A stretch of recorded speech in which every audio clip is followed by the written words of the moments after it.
Hello दोस्त, मैं Kundan sir, आपका अपना YouTube channel jobs by Kundan sir में आपका स्वागत है। आज ही डिस्काउंट के इस क्लास में लाभ, क्रय मूल्य, विक्रय मूल्य और अंकित मूल्य ये चारों संबंधित क्वेश्चन देख रहे हैं। ठीक है ना, ये चारों संबंधित टॉपिक एक ही क्वेश्चन में आपको मिलेगा। क्या क्या मिलेगा? क्रय मूल्य मिलेगा, अंकित मूल्य मिलेगा, लाभ मिलेगा, विक्रय मूल्य पूछेगा। ठीक है ना, ये चार रहता है स्टेप में। चलिए क्वेश्चन देखते हैं। क्वेश्चन क्या बोलता है? क्वेश्चन है फर्स्ट नंबर में, एक डीलर एक वस्तु पर क्रय मूल्य से 60% अधिक मूल्य अंकित करता है। एक डीलर है, क्रय मूल्य से 60% अधिक अंकित करता है, तो एमआरपी जो होता है वो अंकित मूल्य होता है ना, और सीपी जो होता है वो क्रय मूल्य होता है। सीपी अगर 100 है तो एमआरपी क्या होगा? 60% अधिक अंकित करेगा, 160 हो जाएगा। लिखता 20% अधिक तो 120, लिखता 30% अधिक तो 130 हो जाता है। उसे अंकित मूल्य पर 10 और 20% की दो क्रमिक छूट देकर एक ग्राहक को बेच देता है। बेच देता है यानी विक्रय मूल्य, यानी सेलिंग प्राइस, यानी एसपी की बात करते हैं। ये 160 रुपया था, इसी 160 रुपया में 10% छूट 90/100, 20% छूट 80/100 ना, तो ये 20 चौक 80 रहा और ये 20 पंचे 100 रहा। डबल जीरो कैंसिल कर लेते। 16 नंबर 144 से गुना 4 और भागा 5। तो देखिए 4 चौक 16, 14 चौक 56 और 1 57 भागा 5। 11 पच्चे 55, पच्चे 25, 115/115.2 आ गया। अब आप सोचो, किसी वस्तु को खरीद के लाए थे 100 रुपया में, बेच रहे हैं 115.2, तो क्या होगा आपको? लाभ। लाभ होगा कितना रुपया का? 15 रुपया 2 पैसा। और ये लाभ बोल रहा है, क्या है क्वेश्चन में? यदि उसे लेन देन में इतने रुपये का लाभ होता है, लाभ जो हो रहा है वो कितना का लाभ हो रहा है? 1064 का लाभ हो रहा है। तो 1064 और भागा क्या हो जाएगा? 15.2 हो जाएगा। और इसी में पूछा क्या आपसे? लास्ट में पूछ रहा है वस्तु का क्रय मूल्य ज्ञात करें। क्रय मूल्य यानी क्या? क्रय मूल्य यानी आपको क्या माने थे? क्रय मूल्य 100। क्रय मूल्य क्या माने थे हम लोग? 100। तो 100 से गुना, 100 से गुना, दशमलव हटाएंगे तो 0। अब देखिए 2 और 4 है, मेरे समझ से 7 मरतबे, 2 सत्ते 14, अब 15 सत्ते 105 और 1 6, यानी ये टोटल राशि कट रहा है 7 मरतबे। 7 गुना 1000 यानी कितना हो जाएगा? 7000। ऑप्शन नंबर आपका बी नंबर। ठीक है दोस्त, क्वेश्चन एक बार फिर से समझिए। क्वेश्चन क्या बोल रहा था? एक डीलर एक वस्तु पर क्रय मूल्य से 60% अधिक अंकित करता है। क्रय मूल्य यानी सीपी, कॉस्ट प्राइस 100, और अंकित मूल्य निर्धारित कर रहा है 160 रुपया। और जब भी छूट देने की बात आता है, एमआरपी पर होता है, अंकित मूल्य पे होता है। तो अंकित मूल्य था कितना? 160 रुपया। 10%, 20% की दो क्रमिक छूट दिया गया। 10% छूट 90/100, 20% छूट 80/100 की, और इससे विक्रय मूल्य क्या आ गया? 115.2 रुपया आ गया। लिखा यदि इस लेन देन में 1064 रुपया का लाभ होता, 1064 रुपया का लाभ होता। अब सोचिए, आप खरीदे हो 100 रुपया में, किसी वस्तु को बेच रहे हो 115.2, तो यहाँ क्या होगा? 15.2 रुपया का लाभ होगा। तो लाभ बराबर कर दिए, एक का वैल्यू निकाल लिए, और पूछा था क्या हमसे? वस्तु का क्रय मूल्य। क्रय मूल्य कितना माने थे? 100। तो 100 से गुना, 1 जीरो एक्स्ट्रा कैसे? दशमलव हटाए थे तो 0 ही हटा दी। ठीक है ना। चलिए अगले क्वेश्चन की तरफ चलते हैं। पुस्तक पर 23% छूट देने के बावजूद भी राज्य को 10% का लाभ होता है। यदि राज्य 63 रुपया का लाभ अर्जित करता है तो पुस्तक का अंकित मूल्य क्या होगा? चलिए ध्यान दीजिए। तो एमआरपी मान लेते। एमआरपी कितना मान लेते पता है आपको? 100 रुपया। एमआरपी 100 रुपया, 23% छूट दे रहे हैं तो बेच रहे 100 रुपया में। अगर हम 23 रुपया छूट दे रहे हैं तो बेच कितना रहे हैं? बेच रहे हैं हम आपको 77 रुपया। कितना रुपया में? 77 रुपया में ना। एमआरपी 100 मान लिए, 23% छूट यानी 77 रुपया में बेच रहे हैं, और बेचने के 23 रुपया छूट देने के बाद भी 10% का क्या हुआ है? लाभ हुआ है। और लाभ हुआ है 77 रुपया हम बेचने पर, तो कहीं ना कहीं क्रय मूल्य क्या होगा? कम होगा। तो 77 रुपया का लाभ हुआ तो गुना 100, और 10% लाभ तो 110। 1 0 कैंसिल, 11 सत्ते 77, 7 दाएं 70। अब आप ही सोचो, किसी वस्तु को खरीदे हैं 70 रुपया में, बेच रहे हैं 77 रुपया में, क्या रुपया का लाभ हुआ? 7 रुपया का लाभ हुआ। और क्वेश्चन बोल रहा है 63 रुपया का लाभ हुआ। तो 7 का वैल्यू 63 के बराबर, 7 का वैल्यू 63 की वैल्यू 7 नमा 63 एक का वैल्यू 9 आ गया। तो लिखा है पुस्तक का अंकित मूल्य, अंकित मूल्य कितना माने थे 100, तो 100 से गुना यानी 900। ऑप्शन नंबर आपका ए नंबर तैयार है। ठीक है दोस्त, चलिए अगले क्वेश्चन की तरफ बढ़ते हैं। एक वस्तु का अंकित मूल्य 625 रुपया, अंकित मूल्य पर 32% छूट देने के बाद, चलिए तो सबसे पहले एमआरपी इस बार दे ही दिया। एमआरपी कितना है 625 रुपया। क्या हुआ 32% छूट दे रहे यानी बेच रहे हैं 625 में 32% छूट देंगे तो 68/100 हो जाएगा। तो ये 25 हो जाएगा और ये 25 चौको 100 हो जाएगा। 4 से ये 17 हो गया, 25 गुना 17 हो जाता है 425, यानी सेलिंग प्राइस हो गया 425। अब देखिए कॉस्ट प्राइस के बारे में बात करते हैं, यानी क्रय मूल्य के बारे में। इतना 425 रुपया में बेचते हैं, छूट दिन में 425 रुपया में बेचते हैं तो 25 रुपया का लाभ होता है। इसका मतलब क्या हुआ, अगर किसी वस्तु का आप 425 रुपया में बेचे हो उस समय आपको 25 रुपया का लाभ हुआ। आप अपने आप को लेकर सोचिए कि आप किसी वस्तु को 425 रुपया में बेचे हो और 25 रुपया का लाभ कमाए, तो इसका मतलब क्या हुआ कि 400 रुपया में उस वस्तु को खरीदे थे, यानी क्रय मूल्य कितना 400 रुपया में खरीदे, 425 रुपया में बेचे तो 25 रुपया का क्या हुआ लाभ हुआ। तो लाभ प्रतिशत लाभ कितना 25 गुना 100 और भागा कितना 400, डबल जीरो कैंसिल 25/4, 6 पूर्णांक कुछ निकटतम पूर्णांक तो 6 ले लेते हैं। ठीक है ना, चलिए अगले क्वेश्चन की तरफ बढ़ते हैं। एक दुकानदार एक वस्तु के अंकित मूल्य पर 28% छूट देता है। एक दुकानदार अंकित मूल्य 28% छूट देता है और फिर भी 20% का लाभ कमाता है। चलिए एमआरपी ले लेते हैं 100, 28% छूट देंगे तो हो जाएगा आपको 72 ना सेलिंग प्राइस। कॉस्ट प्राइस की बात करते हैं तो 72 रुपया में जब हम बेचे तो उस समय 20% का क्या हुआ है लाभ हुआ है। तो 100 और भागा क्या करेंगे 120 करेंगे, तो 1010 बर्छा को 72 यानी से कॉस्ट प्राइस कितना 60 रुपया। 60 रुपया हम खरीदे 72 रुपया में बेच रहे, कितना रुपया का लाभ हुआ 12 रुपया का लाभ हुआ। यदि उसने एक वस्तु का विक्रय मूल्य 380 रुपया, तो विक्रय मूल्य 380, विक्रय मूल्य कितना 72 वैल्यू किसके बराबर 380 के बराबर ना, 380 के बराबर।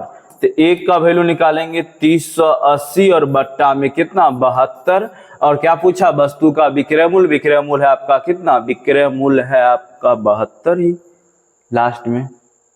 ओहो गड़बड़ हो गया, क्या लिखा 380 रुपया का लाभ होता है। तो लाभ कितना था आपके पास, लाभ था 12 रुपया, तो 12 रुपया बराबर कर लेंगे 380। तो एक का वैल्यू निकालेंगे 380 बट्टा में 12, विक्रय मूल्य पूछा था 72 हो जाएगा। तो बर्छा को 72 है, 0 को 0, 6 8 48, 4 30 चौक 180 और 4 184 यानी 18,480, 18,480 ऑप्शन नंबर है आपका सही नंबर। चलिए अगले क्वेश्चन की तरफ बढ़ते हैं। एक वस्तु के क्रय मूल्य का अंकित मूल्य का अनुपात 4:7 है। कॉस्ट प्राइस और सेलिंग प्राइस एमआरपी का अनुपात दिया, कॉस्ट प्राइस एमआरपी का अनुपात 4:7 है। तो इसको 400 रख लेते हैं, इसको 700 रख लेते हैं, ठीक है ना। तब ना 0000 काटेंगे तो 4:7 आ जाएगा। 25% छूट दी जाती है, तो 25% छूट दे के बेचेंगे, यानी 25% छूट किस पे हमेशा होता है एमआरपी पे। तो 75 बटा कितना 100, 7 35 का 5, 7 और 3 52 यानी 525 रुपया में बेच रहे हैं। क्या लिखा दुकानदार को 50 रुपया का लाभ हुआ। यहाँ देखिए कितना रुपया का लाभ हुआ, 400 रुपया में खरीदे थे 525 रुपया में बेच रहे, लाभ हो गया 125। तो 125 का वैल्यू है आपको 50, तो एक का वैल्यू हो जाएगा क्या 50 बट्टा 125 ना। क्या वस्तु का क्रय मूल्य कितना है 400, क्रय मूल्य कितना है 400। तो 25 दूना 50, 25 पंचे 5 से ये 80, 80 दूना 160 रुपया, 80 दूना 160 रुपया। ऑप्शन नंबर आपका ए नंबर, ठीक है। चलिए अगले क्वेश्चन की तरफ बढ़ते। एक डीलर ने एक वस्तु का मूल्य क्रय मूल्य से 50% अधिक अंकित किया है, यानी एमआरपी जो है ना सीपी से 50% अधिक अंकित किया, ठीक है। उसने एक विशेष ग्राहक को 30% और 25% की लगातार 2 क्रमिक छूट दिया है। तो 30% और 25% को जब छूट देगा तो बेचेगा 150 रुपया में ही छूट देगा ना। बेचेगा तो 150 रुपया 30% छूट 70/100 25% छूट ना, तो 25 तिया 75, 25 चौक 100, डबल जीरो कैंसिल, तो 15 सत्ते 105, 105 तिया 315, 315 भागा 4, तो ये 4 सत्ते 28 शेष बचा 3 5, 4 अट्ठे 32 बच जाएगा 3, तो इसके लिए आ जाता है 75। 78.75 में बेचे, खरीदे कितना थे 100 रुपया, बेच रहे 78 रुपया 75 पैसा, यानी 78.75 रुपया में बेच रहे, तो क्या होगा, हानि होगा, हानि होगा, क्या होगा, हानि होगा। परिणाम स्वरूप 850 रुपया का नुकसान हुआ। देखिए ये भी क्वेश्चन बोल रहा है नुकसान हुआ है, तो नुकसान हो गया 21.25, 100 रुपया में 78.75 घटाएंगे 21.25, ये आपका क्या हुआ, नुकसान हुआ। और नुकसान कितना बोल रहा है वहां 850, एक का वैल्यू 850 भागा 21.25, और हमसे क्या पूछा, उसने ग्राहक को किस दाम पर बेचा, बेचा यानी विक्रय मूल्य, विक्रय मूल्य तो 78.75, 78.75 हटाएंगे और हटा देंगे, ठीक है ना। तो 17 से काट लेते हैं, 17 से काटते हैं, 17 पचे 85, 17 से काटेंगे तो बताइएगा, 17 से यहाँ काटेंगे तो क्या आएगा, 17 से काटते हैं तो 17 कम, तो पहले 17 कर लेते हैं, शेष कितना 4 42, 17 दूना 34, 8, 17 पचे 85, चलिए ठीक है। अब 25 से काटेंगे तो 25 पंचे 125, और यहाँ देखिए 25 तिया 75 शेष 3, 3 और 7 37 हुआ। 37 में क्या करेंगे हम लोग, 25 से कम 25 लगा देंगे, बचेगा 12, 25 पंचे और 5 से ये 10, क्या हो जाएगा 3150 रुपया, 3150 रुपया ऑप्शन नंबर है आपका ए नंबर, ठीक है दोस्त। चलिए अगले क्वेश्चन की तरफ बढ़ते हैं। एक दुकानदार एक वस्तु बाजार मूल्य पर 28% छूट देता और फिर भी 20% का लाभ कमाता है। तो एमआरपी मान लो आप 100 रुपया और बाजार मूल्य पर 28% छूट दिया जा रहा है, तो 72 रुपया में बेच रहे, फिर भी दुकानदार को लाभ हुआ है कितना का 20%, 100 भागा 120, 0 0 कैंसिल, बरछा 72 यानी 60 रुपया। देखिए कितना रुपया का लाभ हुआ, 12 रुपया का लाभ हुआ। यदि उसने बिक्री मूल्य पर इतने रुपया का लाभ कमाया तो 12 बराबर हो जाता है 30.80, एक का वैल्यू 30.80 भागा 12, ठीक है। क्या लिखा, वस्तु का विक्रय मूल्य, विक्रय मूल्य है 72, तो बरछा 72, 0 6 48, 4 30 छक 180 और 4 84, यानी 184.80 option number A, 184.80 option number A. चलिए अगला क्वेश्चन चलते हैं। एक दुकानदार किसी वस्तु के अंकित मूल्य पर 28% की छूट देता है, तो एक अंकित मूल्य पर 28% छूट दे रहा है, तो अंकित मूल्य 128% छूट देगा, तो एसपी क्या हो जाएगा, एसपी हो जाएगा 72, तो सेलिंग प्राइस क्या, उसमें 20% का लाभ हुआ, 72 का 20% लाभ 120, क्वेश्चन तो रिपीट कर गया लगता है, बरछा 72, 60 रुपया, कितना रुपया का लाभ हुआ, 12 रुपया का लाभ हुआ। अच्छा वही सेम बात है, 12 रुपया का लाभ हुआ, 30.80 रुपया का लाभ हुआ, तो एक का वैल्यू हो जाएगा 30.80 भागा 12। इस बार क्या पूछा, क्रय मूल्य पूछ रहा है। इससे पहले वाला क्वेश्चन में क्या पूछा था आपको, विक्रय मूल्य पूछा था, अभी क्या पूछ रहा है, क्रय मूल्य पूछ रहा है। क्रय मूल्य कितना, 60 से गुना, तो 12 पंचे 60, 0 को 5 से 0, 8 पंचे 40, 30 पंचे 150 और 4 54, यानी 154 रुपया ऑप्शन नंबर है आपका डी नंबर, ठीक है दोस्त। चलिए अगले क्वेश्चन की तरफ बढ़ते हैं। एक डीलर अपने ग्राहक को 35% छूट देता है, फिर भी 30% का लाभ कमाता है।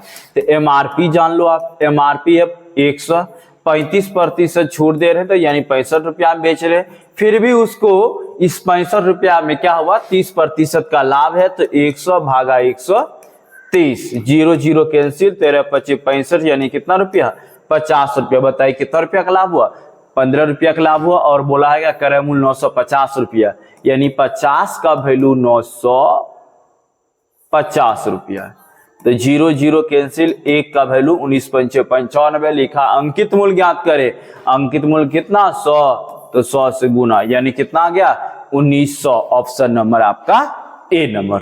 चलिए अगले क्वेश्चन की तरफ बढ़ते। एक दुकानदार एक वस्तु को उसके अंकित मूल्य पर 30% की छूट देता है और उसे अंकित मूल्य पर 25% की छूट पर बेच देता है। चलिए अब क्वेश्चन समझिए। एक दुकानदार क्या बोला, एक वस्तु को उसके अंकित मूल्य पर 30% की छूट पर खरीदता है। एमआरपी जितना भी होगा, मान लीजिए 100 रुपया है और दुकानदार, जैसे हम दुकानदार हैं, 100 रुपया एमआरपी था, उससे 30% छूट पे हम खरीद लिए, यानी खरीदे सीपी, यानी कितना रुपया हम खरीदे, 30% छूट पे खरीदे, यानी 70 रुपया में खरीदे। अब हम क्या किए, और उसके अंकित मूल्य पर 5% की छूट पर बेच देता है, यानी सेलिंग प्राइस कर रहा है। अंकित मूल्य जितना निर्धारित था उस पर 5% छूट देके बेच देता है। अंकित मूल्य 100 था, 5% छूट देंगे, यानी 95 रुपया में बेच देंगे। खरीदे 70 रुपया में, बेच रहे 95 रुपया में, क्या हुआ, 25 रुपया का लाभ हुआ। और लिखा यदि उसे 65 रुपया का लाभ हुआ तो 25 बराबर क्या, 65, तो एक का वैल्यू 65 भागा 25। हमसे क्या पूछा, वस्तु का अंकित मूल्य कितना है, 100। तो 25 चौक 100, 5 चौक 20, 6 चौक 24 और 2 26, 260 रुपया। ऑप्शन नंबर है आपका ए नंबर। एक आदमी एक वस्तु 40% छूट देता जिसे क्रय मूल्य से 50% अधिक अंकित किया गया था। क्वेश्चन देखिए, एक आदमी एक वस्तु पर 40% छूट देता है जिसे क्रय मूल्य से 50% अधिक अंकित किया गया था। 40% छूट जिस पे दे रहे हैं वो अंकित क्रय मूल्य से 50% अधिक अंकित किया गया था। क्रय मूल्य और एमआरपी, तो ये 100 और 50% अधिक अंकित किया गया 150। अब सेलिंग प्राइस के बारे में क्या बोला, इस 150 में 40% का छूट दे रहे हैं, यानी 15 छाक 90। क्या होगा, 100 रुपया हम खरीदे, 90 रुपया हम बेचेंगे तो 10 रुपया का नुकसान हुआ। यदि उस वस्तु को विक्रय मूल्य 1350 रुपया, तो यानी 1305 रुपये, 1305, यानी 90 बराबर 1305, 1305 बट्टा 90। क्यों न, क्योंकि विक्रय मूल्य और विक्रय मूल्य कितना, 90। क्या पूछा, क्रय मूल्य कितना माने थे, 100 माने थे, क्रय मूल्य 100 माने थे। तो 0 0 कैंसिल, इसको काटेंगे 9 से, तो 9 एकम 9, शेष कितना बच रहा है, 4 0 40, 9 चौक 36, 9 चौक 36, अब 4 9 5 45, यानी 1450 रुपया, यानी 1450 रुपया, 1450 रुपया। ऑप्शन नंबर आपका सी नंबर। चलिए अगले क्वेश्चन की तरफ देखते हैं। गृह सज्जा की दुकान पर प्रत्येक वस्तु पर वास्तविक लागत मूल्य से 30% अधिक अंकित किया गया, यानी एमआरपी जो है और सीपी जो है, सीपी 100, 30% अधिक अंकित करेंगे 130 हो गया। मालिक प्रत्येक वस्तु के अंकित मूल्य पर 10% छूट प्रदान करता है, तो 10% छूट प्रदान करेंगे। 130 में 10% छूट कितना, 90 बट्टा 100, तो यानी कितना में बेच रहे, 13 नमा 117 रुपया में बेच रहे। खरीदे कितना थे, 100 रुपया, बेच कितना रहे, 117 रुपया में। क्या हुआ, 17 रुपया का लाभ हुआ। यदि सोफा से इतना रुपया में बेचा जाता, यानी 117 का वैल्यू दिया हुआ है 234,000, ये 2 मरतबे, यानी 200, एक का वैल्यू आ गया 200। क्वेश्चन लिख रहा है क्या आपको, कितना रुपया लाभ कमाया था, लाभ कितना था, 17 था, 17 दूना 3400 रुपया का लाभ कमाया, 17 दूना 3400 रुपया का क्या किया, वो लाभ कमाया। सामग्री दुकानदार ने प्रत्येक वस्तु पर वास्तविक लागत मूल्य से 25% अधिक मूल्य, तो एमआरपी की बात करते हैं, एमआरपी और सीपी की बात करते हैं। तो सीपी 100, 25% अधिक अंकित करेंगे 125, 12% छूट प्रदान करता है, तो 12% छूट प्रदान करेंगे 125 पर, तो 88 और बट्टा में 100, तो 25 पंचे 25 चौक 100, 4 से ये 22, 22 पंचे 110। क्या हुआ आपको, 100 रुपया में खरीदे, 110 रुपया में बेच रहे, 10 रुपया का लाभ हुआ। क्या लिखा, यदि एक सूट की लंबाई इतना रुपया में बेची जाती, यानी 110 का वैल्यू दिया है 2750 रुपया, तो 0 0 कैंसिल, 11 दूना 22, 5 11 5 55, एक का वैल्यू 25 आ गया। लिखा दुकानदार कितना लाभ कमाया, लाभ कितना कमाया था, 10 का, तो 10 से गुना 250 रुपया, 250 रुपया। ऑप्शन नंबर आपका डी नंबर है। हम उम्मीद करते हैं आज का सेशन आपको बहुत अच्छा लगा होगा। सेशन अच्छा लगा है तो वीडियो को शेयर और सब्सक्राइब, चैनल को सब्सक्राइब जरूर करें। मिलते हैं फिर नेक्स्ट क्लास में।